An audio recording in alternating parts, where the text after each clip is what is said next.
이 새벽에 하나님의 말씀을 사모함으로 나오신 여러분을 환영합니다.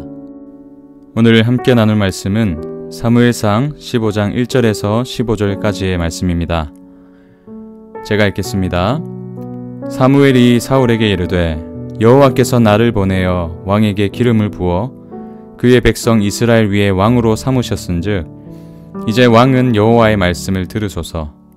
만군의 여호와께서 이같이 말씀하시기를 아말렉이 이스라엘에게 행한 일 곧 애굽에서 나올 때에 길에서 대적한 일로 내가 그들을 벌하노니 지금 가서 아말렉을 쳐서 그들의 모든 소유를 남기지 말고 진멸하되 남녀와 소아와 젖 먹는 아이와 우양과 낙타와 나귀를 죽이라 하셨나이다 하니 사울이 백성을 소집하고 그들을 들라임에서 세어보니 보병이 20만 명이요 유다 사람이 10,000명이라.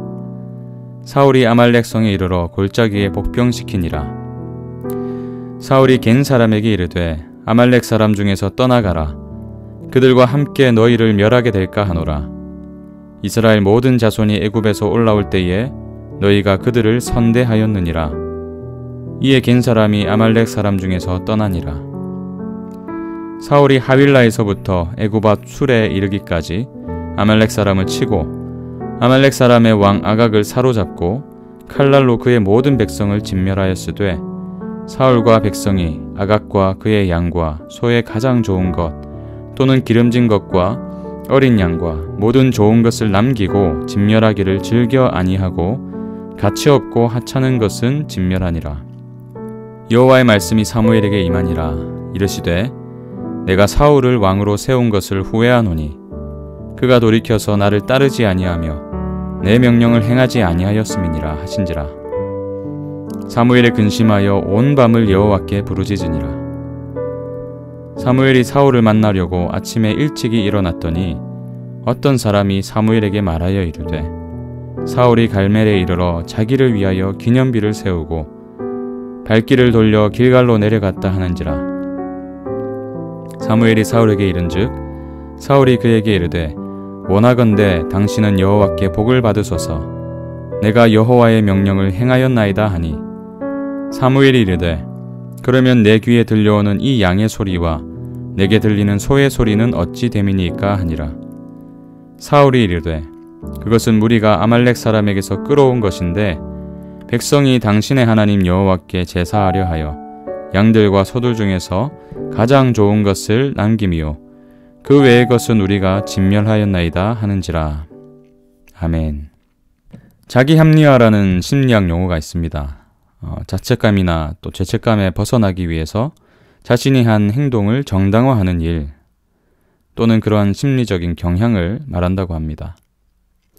예를 들어서 담배를 끊지 못하는 사람들은 대부분 담배가 건강에 좋지 않다는 것을 알고 있습니다. 그럼에도 담배를 피우는 이유는 담배를 피우면 스트레스를 줄여주는 장점이 있다라는 자기 합리화를 하기 때문이죠. 이것은 우리가 물건을 구입할 때도 드러나는데 A라는 제품과 B 제품 중에 고민하다가 A를 샀는데 B가 더 좋다는 것을 A를 사고 나서야 알게 되는 것입니다. 그러면 A의 장점을 찾기 위해서 인터넷을 뒤지죠. 그리고 A가 훨씬 더 좋다고 다른 사람들에게 말하고 다닌다는 것입니다. 이것이 자기 합리화입니다. 그런데 이런 자기 합리화가 우리의 신앙에도 나타나는 것이 문제입니다. 그리고 신앙의 자기 합리화는 우리의 불순종과 관계에 있습니다. 오늘 본문이 그것을 말해주죠. 사무엘은 사울에게 하나님께서 주신 명령을 전달합니다. 이스라엘을 애굽에서 나올 때 아말렉이 그들을 대적한 일로 인해서 아말렉을 벌하려 한다는 것입니다. 아말렉이 이스라엘을 대적한 일은 무슨 일이었습니까? 우리가 잘 아는 그 유명한 여호수아와 아말렉의 전투를 말합니다. 모세가 지팡이를 들면 이스라엘이 이기고 내리면 지는 그 전투. 그래서 아론과 훌이 모세의 양팔을 들어준 그 전투 말입니다. 결국에 이스라엘이 승리하죠. 그리고 하나님께서 모세에게 이렇게 말씀하셨습니다. 출애굽기 17장 14절입니다. 여호와께서 모세에게 이르시되 이것을 책에 기록하여 기념하게 하고 여호수아의 귀에 외워 들리라. 내가 아말렉을 없이 하여 천하에서 기억도 못하게 하리라. 모세는 거기서 제단을 쌓고 여호와 하나님을 여호와 니시라고 불렀습니다. 하나님께서 아말렉과 대대로 싸울 것이라고 말하면서 말이죠. 그리고 하나님께서 신명기를 통해서 다시 한 번 더 아말렉을 멸하시겠다는 의지를 보이십니다. 신명기 25장 17절 18절입니다. 너희는 애굽에서 나오는 길에 아말렉이 내게 행한 일을 기억하라. 곧 그들이 너를 길에서 만나 네가 피곤할 때에 내 뒤에 떨어진 약한 자들을 쳤고 하나님을 두려워하지 아니하였느니라. 그리고 19절은 아말렉에 대한 기억을 지워버리라, 잊지 말라 하셨습니다. 기억을 지운다는 것은 결국 그 민족을 멸해서 그 누구도 기억하지 못하게 만들라는 것이죠. 새 번역이 이것을 정확하게 번역했습니다. 주 당신들의 하나님이 유산으로 주셔서 당신들로 차지하게 하시는 땅에서 주 당신들의 하나님이 당신들 사방의 적들을 물리치셔서 당신들로 안식을 누리게 하실 때에 당신들은 하늘 아래에서 아말렉 사람을 흔적도 없이 없애버려야 합니다. 이것을 잊지 말아야 합니다. 이것이 신명기 25장 19절의 말씀이죠. 그리고 하나님께서 오랫동안 마음에 두고 계셨던 그 일을 이제는 사울을 통해서 이루기 원하신 것입니다. 오늘 본문 3절입니다. 새 번역으로 읽겠습니다. 너는 이제 가서 아말렉을 쳐라. 그들에게 딸린 것은 모두 전멸시켜라. 사정을 보아줘서는 안 된다. 남자와 여자, 어린아이와 젖먹이, 소떼와 양떼, 낙타와 나귀 등 무엇이든 가릴 것 없이 죽여라. 하루 이틀 전에 마음에 두신 일이 아니라 오랜 기간 동안 계획하신 그 일, 아말렉을 완전히 진멸하는 것, 하나님의 영광에 있어서 너무나 중요한 일이었습니다. 그 일을 지금 사울에게 맡기시는 것이죠. 사무엘은 이 명령이 자신이 내린 것이 아니라 하나님의 명령이라는 사실을 앞서 밝혀주었습니다. 본문 1절입니다. 사무엘이 사울에게 이르되 여호와께서 나를 보내어 왕에게 기름을 부어 그의 백성 이스라엘 위에 왕으로 삼으셨은즉 이제 왕은 여호와의 말씀을 들으소서. 이 명령을 내리신 분이 사울을 왕으로 세우신 하나님이라고 선언하고 있는 것입니다. 그렇기 때문에 반드시 이 명령에 순종해야만 했습니다. 사울은 그 명령을 따릅니다. 군사 20만 명을 소집해서 아말렉 성에 이르죠. 혹여나 그 성중에 있는 겐 사람이 피해를 입을까봐 미리 겐 사람을 피신시킵니다. 그리고 하윌라에서부터 애굽 앞 술에 이르기까지 아말렉 사람을 치죠. 여기까지는 좋습니다. 겐 사람을 향한 배려, 그리고 담대하게 아말렉을 치기 시작한 것, 칭찬받아 마땅합니다. 그런데 8절부터 문제가 생기죠. 8절 9절입니다. 아말렉 사람의 왕 아각을 사로잡고 칼날로 그의 모든 백성을 진멸하였으되 사울과 백성이 아각과 그의 양과 소의 가장 좋은 것 또는 기름진 것과 어린 양과 모든 좋은 것을 남기고 진멸하기를 즐겨하지 아니하고 가치 없고 하찮은 것은 진멸하니라. 하나님은 분명히 아말렉에 딸린 모든 것을 전멸시키라 명하셨습니다. 모든 것입니다. 그러나 사울은 아각을 생포합니다. 그리고 좋은 짐승들을 다 남겨두었습니다. 불순종이죠. 그러나 그는 사무엘을 만나자마자 이렇게 말합니다. 13절입니다. 내가 여호와의 명령을 행하였나이다. 그러자 사무엘이 동물들의 소리를 들으면서 이것은 무슨 소리입니까? 라고 하면서 그의 불순종을 지적하자 이렇게 말하죠. 15절입니다. 사울이 이르되 그것은 무리가 아말렉 사람에게서 끌어온 것인데 백성이 당신의 하나님 여호와께 제사하려 하여 양들과 소들 중에서 가장 좋은 것을 남김이요 그 외의 것은 우리가 진멸하였나이다 하는지라. 백성이 하나님을 예배하기 위해서 가장 좋은 것을 남긴 것입니다. 나머지는 다 진멸하지 않았습니까? 그러면 되는 것 아닙니까? 저는 하나님께서 명령하신 대로 다 행했습니다. 그의 말하는 태도에서 또 그의 말에서 우리는 불순종을 무마하려는 자기 합리화를 보게 되는 것입니다. 그리고 우리도 종종 이런 자기 합리화를 하고 있다는 것을 깨닫게 됩니다.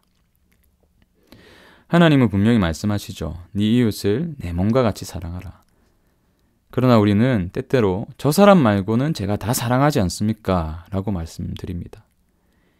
네 이웃의 것을 탐하지 말라고 명령하셨지만 불법과 편법으로 이익을 도모하려 합니다. 그러고는 제가 이 돈으로 하나님께 영광을 돌리려 하지 않았습니까? 그러니 이 정도는 괜찮지 않습니까? 라고 말을 하죠. 그러나 하나님은 분명히 말씀하십니다. 11절입니다. 내가 사울을 왕으로 세운 것을 후회하노니 왜 후회하십니까? 그가 돌이켜서 나를 따르지 아니하며 내 명령을 행하지 아니하였음이니라 하신지라. 하나님 앞에서는 자기 합리화가 통하지 않습니다. 하나님의 입장에서는 100% 순종이 아니면 순종이 아니라고 말씀하시는 것입니다. 돌이켜서 나를 따르지 아니하며 내 명령을 행하지 아니하였음이니라.